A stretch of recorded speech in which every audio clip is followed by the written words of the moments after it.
Hi friends, ఈరోజు దొండకాయ పచ్చడి ఎలా చేసుకుందామో చూసేద్దాం. దొండకాయలు ఇలా రౌండ్గా కట్ చేసుకోవాలి.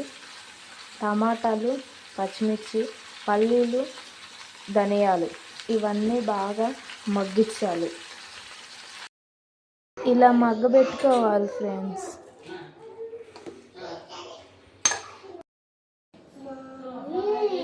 ఎల్లిపాయలు, పసుపు, జీలకర్ర, కల్లుప్పు వేసేసి ఇలా తాలింపు వేసేసి అదే గిన్నెలో తాలింపు వేసేసి పచ్చడి తాలింపు వేసేసుకోవడం.